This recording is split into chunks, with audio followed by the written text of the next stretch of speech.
Hi there. Today we are going to discuss about curriculum leadership, impact of policies, and international curricula.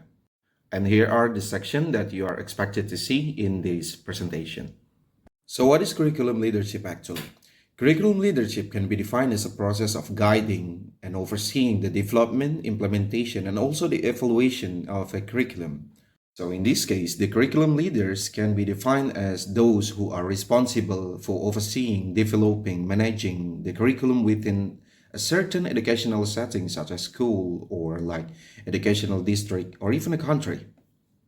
The roles of the curriculum leaders can be divided into 6 roles. The first one is vision setting, design and development, implementation support, monitoring and evaluation, collaboration and engagement, and the last one is promoting equity. So the roles of the curriculum leaders are essentials to make sure that the educational content in the curriculum meets the academic standards. And at the same time, it also covers the needs of the students and equip them for a long term. That's why they have the vision setting before the development and also the design process. In the vision setting, they establish a clear vision of what they want from the curriculum and also align the curriculum goals with the priorities in certain educational setting. It could be schools or even a country. Jump to the designing and development process. They are creating or just selecting the curricula that meets this expectation. And also, it cannot be done by simple idea. Instead, they have to incorporate the evidence-based practices, emerging trends, and community needs. So all of this formula is what makes the decision of certain curriculum that is going to be implemented. After they have the fixed design of the curriculum, they also responsible for guiding and managing the implementation, evaluation, and even the improvement of the educational programs. In the implementation support, they provide professional development for teachers as the ones who will implement the curriculum firsthand, and also offering resources, which is important to ensure the effectiveness of the classroom practices. And after the implementation, they also need to monitor and evaluate the effectiveness of the curriculum. They're assessing the curriculum effectiveness through the students' outcomes and teachers' feedback. And also they run a research on the data analysis of the curriculum implementation. After that, if it's necessary, they are also responsible to adjust the curriculum. For example, in curriculum 2013, we have some kind of revision for a couple times. That is one of the role of the curriculum leaders.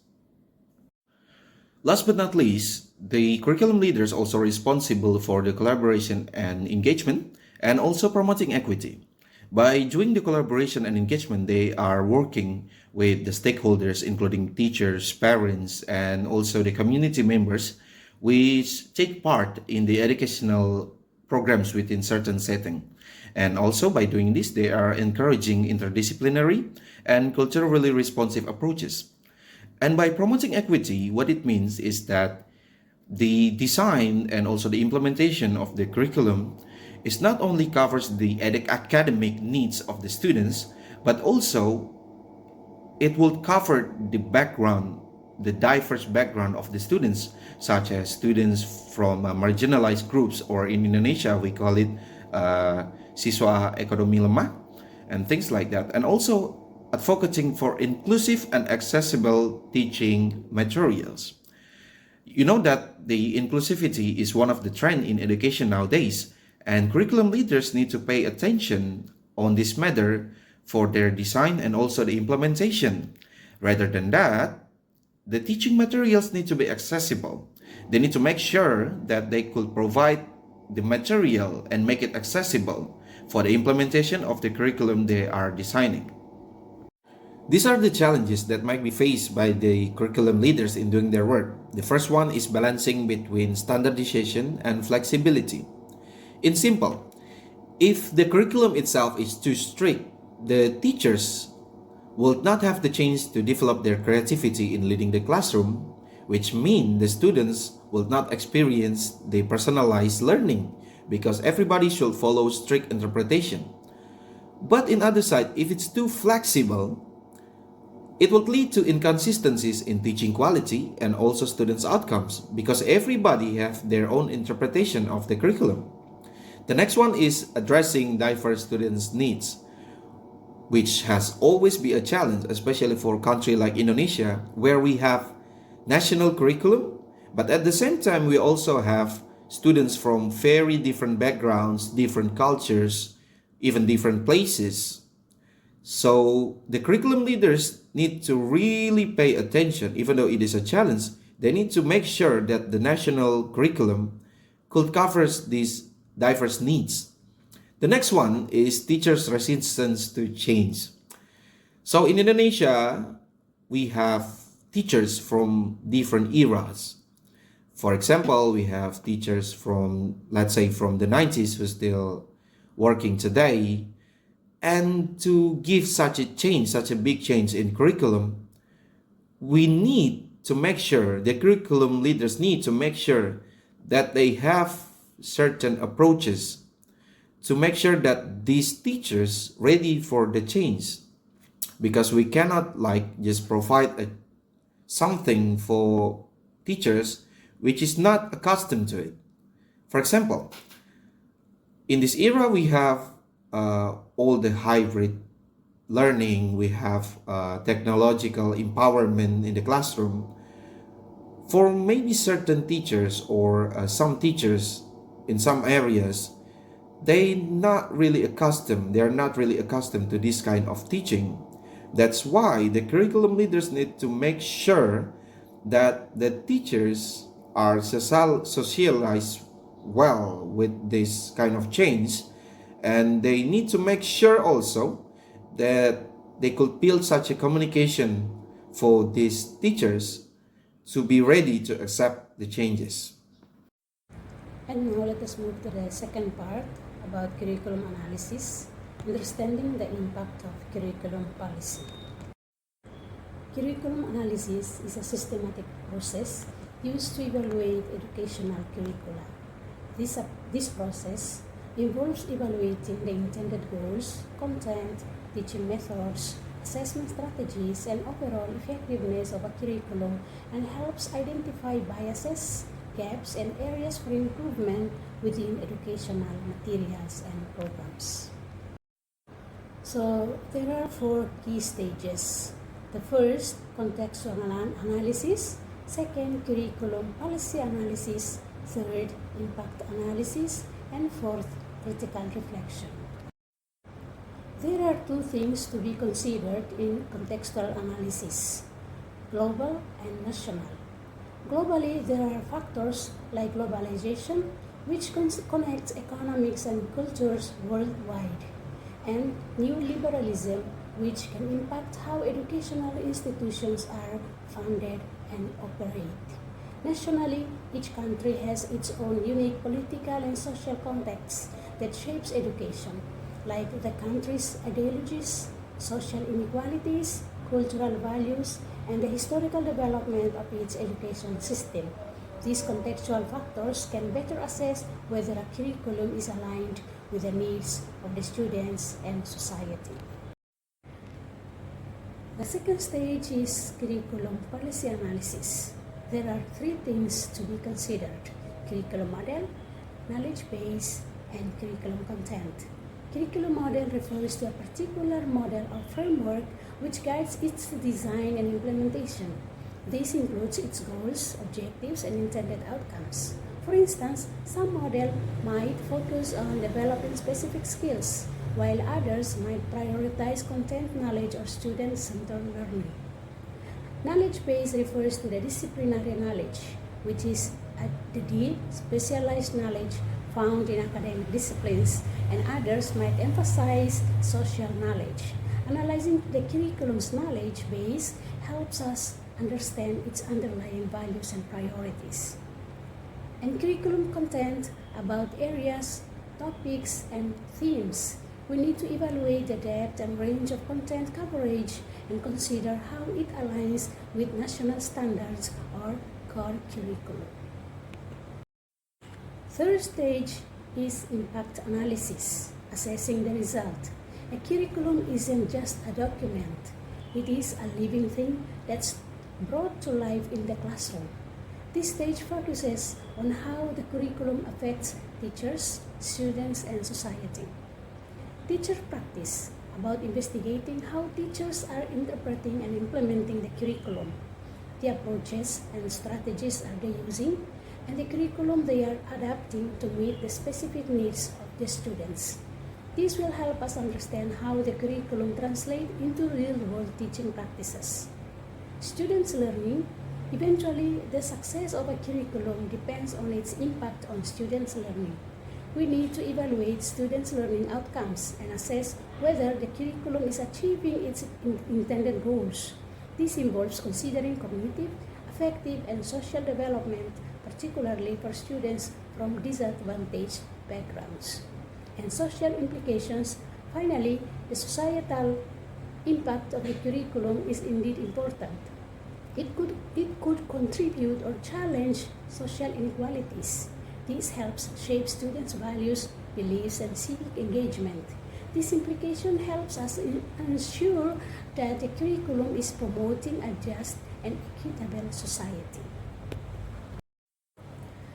The first stage of this analysis is critical reflection. This final stage involves stepping back and reflecting on the findings. It involves three important things: effectiveness, alignment, and sustainability. Effectiveness of the curriculum in achieving its stated goal by identifying its strengths and weaknesses and suggesting areas for improvement. These might involve revising content, updating teaching methods, or providing more support for the teachers. Alignment refers to what is happening in the classroom and with the students' learning outcomes. Therefore, assessment practice are shaping curriculum implementations. And sustainability here refers to the long-term sustainability of the curriculum. Factors that can support or hinder its effective implementation, including adequate resources and professional development opportunities for teachers regarding the societal changing and technological advancement. The positive impacts of curriculum changes.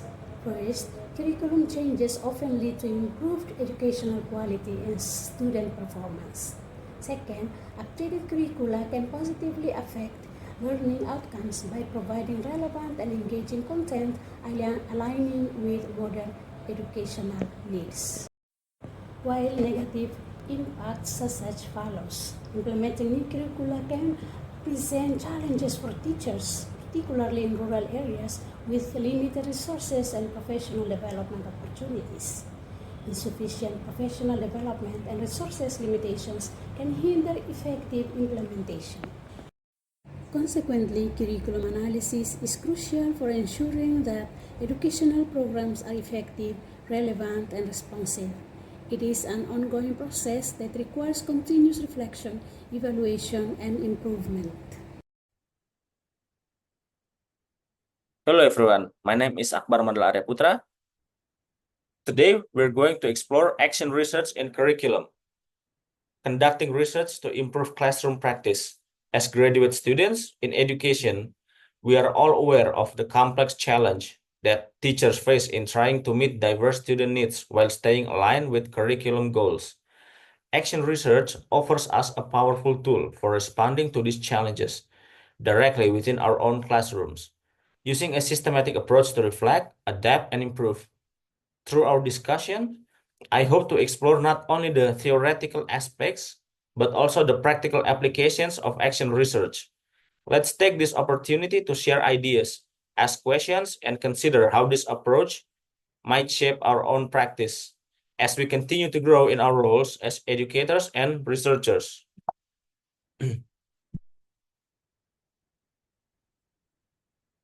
According of two definitions from O'Connor et al. And Misuk et al., action research is a reflective, collaborative, and iterative process in which educators identify a specific issue or area for improvement within their teaching practice, plan a strategy for change, implement that strategy, and then observe and analyze the outcomes. The goal is to continuously refine teaching methods and curriculum to enhance student learning and outcomes. In this approach, teachers or educators become active researchers in their own classrooms, examining the impact of different strategies, interventions, or instructional changes. By engaging in action research, educators not only solve practical problems in real time, but also contribute to a deeper understanding of effective teaching practices. This cycle of planning, acting, observing, and reflecting is repeated as necessary, with each cycle building on the previous one, promoting ongoing improvement and adaptation.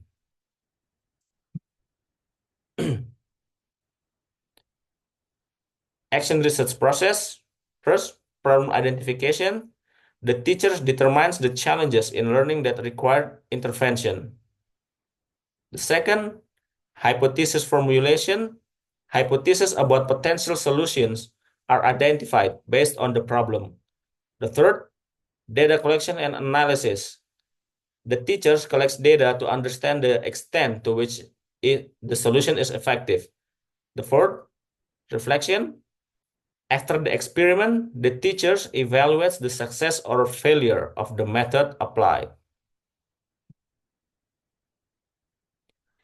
Impact of teaching and learning practices. Action research encourages teachers to reflect on their own methods, which often leads to more effective instructional strategies. By continuously analyzing and adapting their approach, teachers can better address diverse learning needs and find what works best for their students. Through targeted interventions based on observed needs, action research allows teachers to implement strategies that directly improve student engagement and understanding. This tailored approach often results in higher levels of participation, comprehension, and academic performance. Action research embeds a habit of critical reflection within teaching practice. Teachers are encouraged to regularly examine their impact, identify areas for improvement, and adapt to new insights. This mindset of growth fosters a dynamic, evolving learning environment. Action research positions teachers as researchers, granting them ownership over educational improvements. This empowerment leads to a sense of professional agency, as teachers can apply their findings to make immediate evidence-based changes in their classrooms.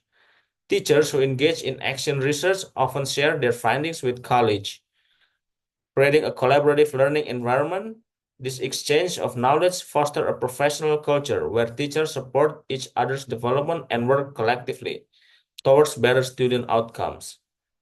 Since action research is focused on addressing real-world classroom issues, it allows teachers to be more responsive to students' needs as they gather direct feedback and data from their students. Teachers can adjust practice in real time, providing a more customized learning experience. Through this process, teachers often experiment with new teaching methods, materials, and approaches.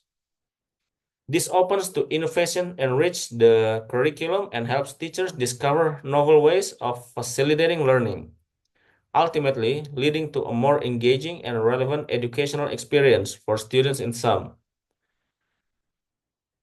Action research enhances the adaptability, effectiveness, and relevance of teaching practice. For students, this means learning in an environment that attuned to their needs and constantly improving. For teachers, it brings an ongoing journey of professional growth, grounded in practical research and reflective practice.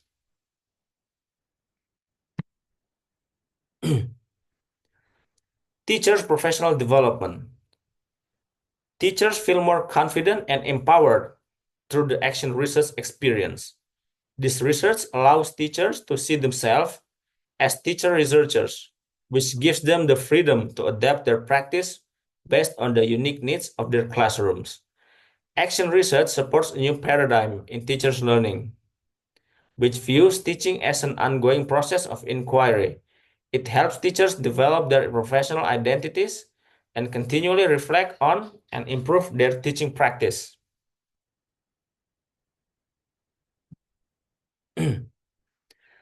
Constraint in implementing action research for teachers. While action research can significantly benefit teaching practice, Several challenges can make its implementation difficult for teachers. Here are some common constraints. Time constraints. Action research requires considerable time for planning, observing data collections, and analysis, which can be difficult to manage alongside regular teaching responsibilities. Teachers often have limited time due to lesson planning, grading, and administrative duties, which can limit their ability to engage fully in the action research process. Lack of research skills and training. Many teachers may not have formal training in research methods, making it challenging to design and conduct effective action research. Understanding data collection and analysis techniques, as well as designing valid and reliable research studies, requires specialized knowledge that teachers may not have. Limited access to research. Action research may require resources like assessment tools, data analysis software, or professional development workshops, which are not always available in every educational institution. Budget constraints can also limit access to materials, technology, or external support needed to carry out research effectively. High workload and burnout. Teachers often experience high workloads, and adding action research to their responsibilities can contribute to stress and burnout. Balancing the demands of teachings, administrative tasks, and research can lead to exhaustion, making it harder to sustain a rigorous action research process. Institutional support and approval. Some schools may lack the organizational structure or culture that supports action research. Teachers might face challenges in gaining approval or support from administration, which can hinder the implementation and continuation of action research projects. Difficulty in measuring and analyzing data. Collecting and analyzing data to produce meaningful findings can be challenging, especially for teachers without a background in research methods. It may be difficult to draw valid conclusions or to interpret results accurately, which can limit the impact of the action research findings. Limited collaboration opportunities. Action research benefits from collaboration with colleagues for feedback, shared insights, and support. However, limited time and conflicting schedules often make collaboration challenging, leaving teachers to conduct action research alone, which can limit both motivations and the research overall impact. Difficulty in sustaining change. Implementing change based on action research findings can be difficult to sustain, especially if there are shifts in curriculum, policy, or teaching staff. Without ongoing support or resources, it can be challenging for teachers to maintain improvements over time. In summary, while action research has the potential to significantly improve their teaching practice, constraints such as time, resource, training, and support can make it challenging for teachers to carry out these projects effectively. Addressing these barriers may require institutional support, professional development, and collaborative opportunities to help teachers successfully implement action research in their classrooms.